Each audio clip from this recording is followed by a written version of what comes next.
L'idée, et c'est ce que j'ai choisi, c'était finalement de vous embarquer dans la question de la prise de décision dans les autres organisations que l'armée, où ce qui est au cœur dans l'armée, c'est la prise de décision, parce qu'il n'y a pas d'ambiguïté. Je dirais, il y a l'armée, où il s'agit finalement de sauvegarder la paix dans la cité, on y reviendra en parlant de Machiavel, et puis en médecine, où il s'agit de sauver des vies. Donc là, la prise de décision, elle se pense, elle est orientée vers une finalité, on le verra. Dans les entreprises et les autres organisations, vous allez le voir, c'est plus compliqué. En introduction, un petit aperçu quand même de ce que c'est que la prise de décision dans les organisations. En ce moment, on en est au 22e jour de grève chez Radio France. Globalement, il manque 10 millions dans les redevances. Il s'agit de réorganiser, de voir comment on peut éventuellement faire des équipes communes. C'est compliqué. Il y a à la fois l'intérêt des corps de métier, il y a la sauvegarde du service public, et vous avez des aspects économiques importants. Du coup, la prise de décision est très compliquée. Sur l'entreprise libérée, c'est le nouveau concept à la mode. Alors, je suis du nord de la France, et en ce moment, ça se répand partout. C'est-à-dire, on pourrait penser une organisation avec beaucoup moins de présence de la hiérarchie, et où les collaborateurs pourraient par eux-mêmes prendre un certain nombre de décisions. Il y a des débats, mais de toutes les façons, le message derrière ces deux exemples, c'est de dire la prise de décision reste quand même quelque chose au centre. On pourrait dire que dans une organisation très hiérarchisée, chacun a son rôle et on voit où doit se prendre la prise de décision. Dans une entreprise libérée, c'est au collectif de la prendre. Donc on verra aujourd'hui à la fois la décision du point de vue individuel et du point de vue collectif. Le choix satisfaisant fonctionne de la manière suivante.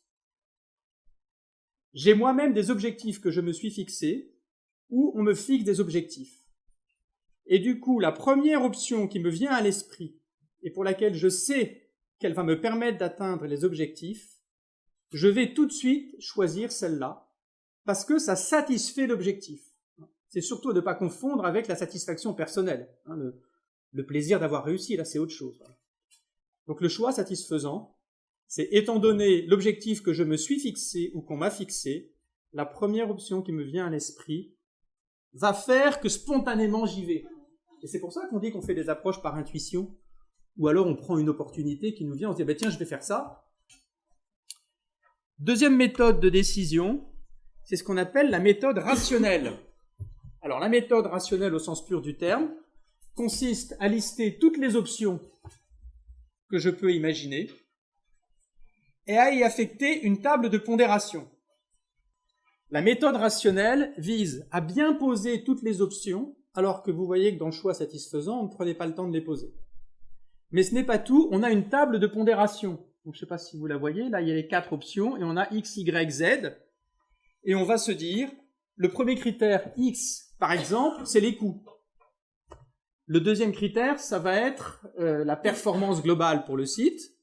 Le troisième pourrait être la satisfaction du personnel ou le risque d'éviter des risques de conflit.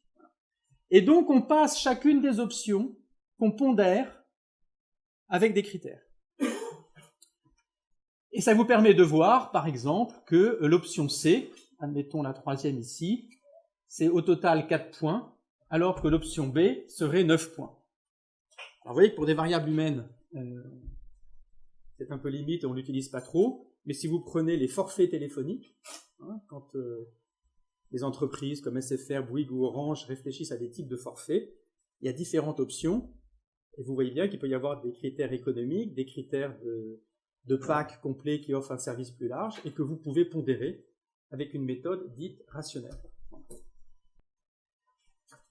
Troisième approche classique de la décision, c'est l'approche politique, qui a été théorisée dans les années 60 suite à la crise des missiles de Cuba, puisque les soviétiques avaient envoyé des sous-marins avec des missiles, et on a réalisé, Allison en tous les cas, le premier chercheur qui a théorisé, a réalisé en fait qu'il y avait à la fois des jeux d'acteurs qui étaient nécessaires, c'est-à-dire les États-Unis, les pays occidentaux, face à l'URSS, mais aussi qu'en interne, dans l'organisation, autour du président américain, il y avait aussi des influences. Donc l'approche politique, c'est de considérer que l'organisation est un jeu d'acteurs sous contrainte. c'est-à-dire que chacun va jouer sa partie. Hein, il peut y avoir des jeux de concurrence interne qui sont tels qu'il y a des intérêts personnels. Hein. N'oubliez pas que dans les organisations privées, l'intérêt collectif de l'organisation et les intérêts personnels sont parfois étroitement liés et que parfois on ne sait pas trop ce au nom de quoi les personnes agissent. Certes, l'intérêt de l'entreprise, mais il y a aussi des intérêts personnels et des intérêts de carrière. Voilà. Alors, le modèle de la corbeille. Le modèle de la corbeille, il a été théorisé par un chercheur américain qui s'appelle James Marsh, qui a travaillé avec Simon, qui est le fondateur des sciences de gestion dans les années 45-50. Et en fait, au moment de 1968, il était dans les universités américaines pour essayer de voir comment se passait le processus de décision. Et il rentrait dans des amphis, il était observateur. Au début de l'amphi, il voyait qu'il y avait des sujets qui étaient mis à l'ordre du jour, et puis tout d'un coup, vous avez un quart des personnes qui étaient là qui partent et qui vont à autre chose. Et puis d'autres rentrent et disent, alors qu'ils n'ont pas participé à la réunion, tiens, à propos de ça, on pourrait faire ça. Éventuellement repartent. Si jamais il nous arrive ça, on pourrait faire ça. Et James Marsh se dit, mais c'est quand même l'anarchie organisée, ce truc-là. Il faudrait mettre un mot là-dessus, mais ça a l'air de fonctionner. Et il va appeler ça le garbage can model, le modèle de la poubelle, qu'on préfère dire, c'est traduire par le modèle de la corbeille, c'est-à-dire de mettre en attente des problèmes, des solutions et des participants au cas où. C'est-à-dire que dans la corbeille du choix, vous avez des choses en attente, et en attendant, tout d'un coup, quelque chose peut presque s'aimanter et résoudre plusieurs problèmes. Voilà. Le modèle de la corbeille permet vraiment d'innover. Hein, c'est qu'on peut avoir des idées intéressantes. Par contre, il faut le limiter dans le temps. Sinon, vous n'êtes pas du tout sûr de résoudre durablement les problèmes. Voilà, là, vous avez 4 approches classiques de la décision en management. Et maintenant, on va passer en psychologie sociale. Alors, la psychologie sociale, c'est un tout autre domaine. On considère en fait qu'on est nous tous engagés dans la vie, dans l'existence, dans les organisations, et que c'est assez compliqué, parfois, de ne pas être sous influence de notre environnement. On est sous influence de notre environnement, quel qu'il soit, hein, depuis l'origine, depuis notre naissance, et que c'est donc parfois compliqué de se dégager d'un processus d'engagement. Voilà. Donc on va voir 3 pièges principaux que Jean-Léon Beauvois et Robert Vincent Joule ont théorisés, et qui d'ailleurs ont écrit 2 livres qui pourraient vous intéresser. Il y en a un qui s'appelle « Petit traité de manipulation à l'usage des honnêtes gens », et un autre qui s'appelle « La soumission librement consentie ».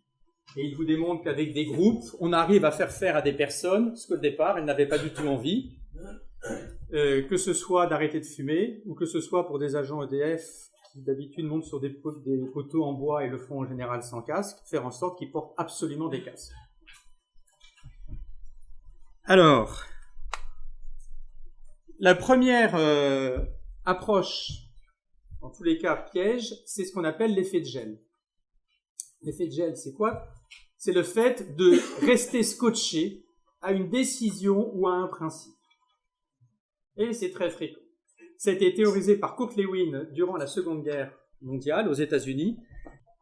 Le deuxième, c'est le piège abscon. Donc je l'ai symbolisé avec une personne qui finalement est devenue aveugle et ne voit pas bien ce qui arrive. Le piège abscon, en fait, c'est le prolongement de l'effet de gel. C'est-à-dire qu'à force de me concentrer sur quelque chose que j'ai à faire, j'en oublie l'essentiel et je peux aller à la catastrophe. Typiquement, le piège abscon, c'est ça, c'est-à-dire je ne me fixe pas une limite de temps, d'énergie ou d'argent. Et si je ne me fixe pas cette limite de temps, d'énergie ou d'argent, je reste engagé dans ce processus de choix et de décision que j'ai fait.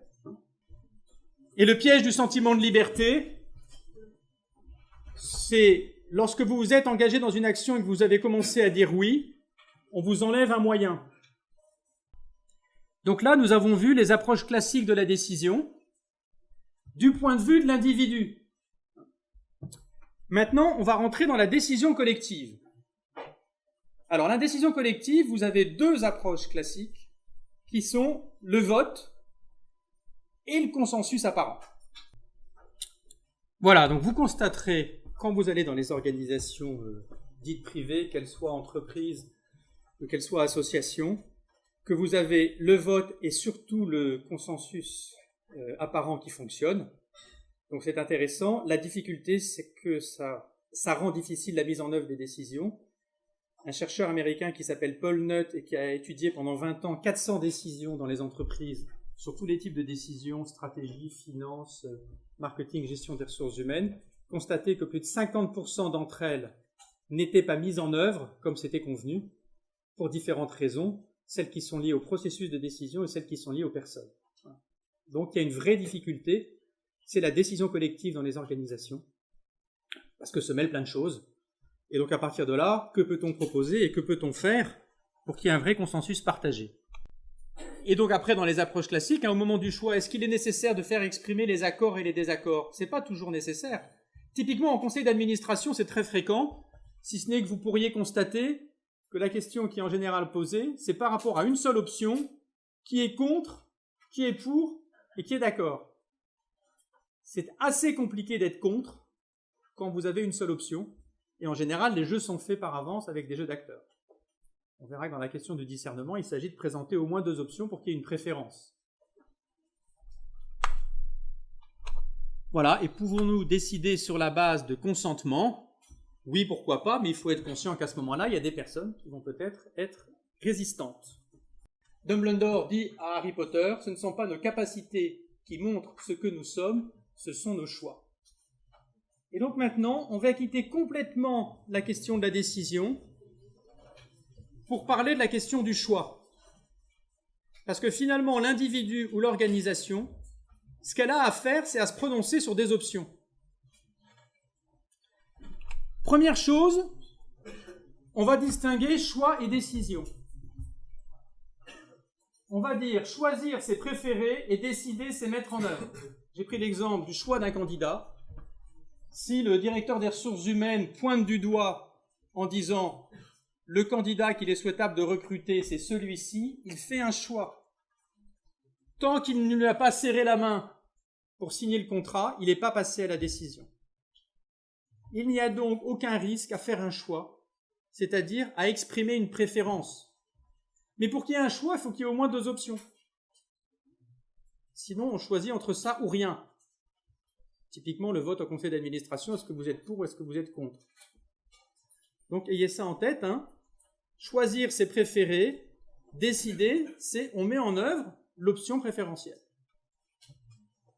Vous vous rappelez l'affaire Leonarda, cette étudiante qui devait retourner dans son pays, qui n'avait pas le droit d'asile, en tout cas ses parents, et donc qui a été arrêtée sur une aire d'autoroute durant un trajet scolaire. Et donc le président de la République a fait une conférence et a employé le mot discernement, et on va voir à propos de quoi. Il n'y a donc pas eu de faute, et de ce point de vue, la loi a été parfaitement respectée. Mais il y a eu un manque de discernement dans l'exécution de l'opération. Par rapport au cas de cette jeune fille, Leonarda, si elle en fait la demande compte tenu des circonstances et qu'elle veut poursuivre sa scolarité en France, un accueil lui sera réservé. Et à elle seule. Voilà, les 3 étapes, c'est d'abord bien poser le problème, choisir et décider.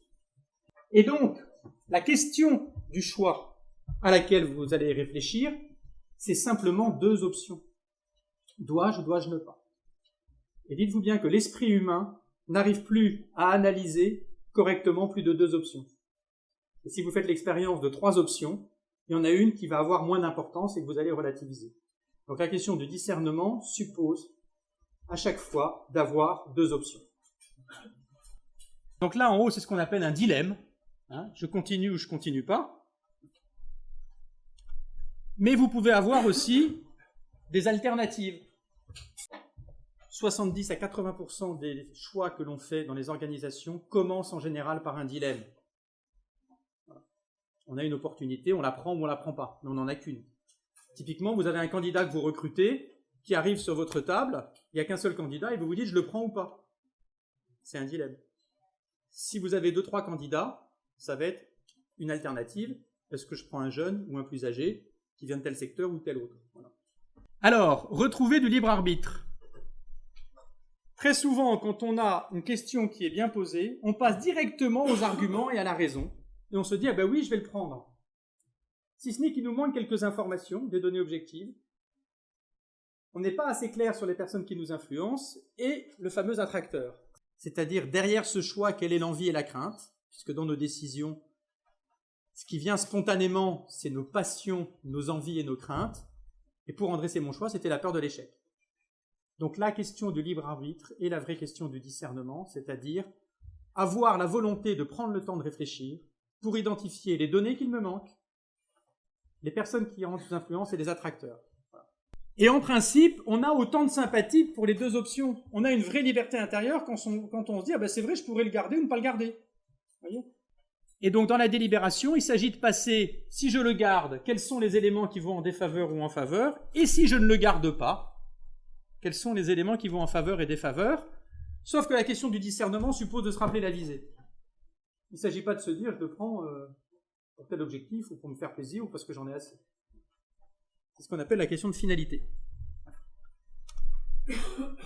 Et ensuite, vous faites un tableau croisé et vous voyez les arguments où ils se situent et vous ne faites pas parler vos envies à vous, mais quels sont les éléments qui vont dans le sens de la visée. La finalité, c'est le cap en fait. Et d'avoir toujours en tête cette visée. Et ensuite de prendre tout autant les éléments objectifs que subjectifs en compte. Cette question du discernement. Il n'y a de véritable discernement que si j'arrive à rattacher mon choix à quelque chose qui transcende et en étant conscient de ce qui m'habite et ce qui traverse, et qu'on ne peut pas mettre sous coupe les envies, les passions et les craintes et de se baser que sur les éléments objectifs, et à l'inverse, de tenir compte que des envies et des craintes, et il y en a parfois dans les organisations qui le font, et ne pas prendre en compte les éléments objectifs.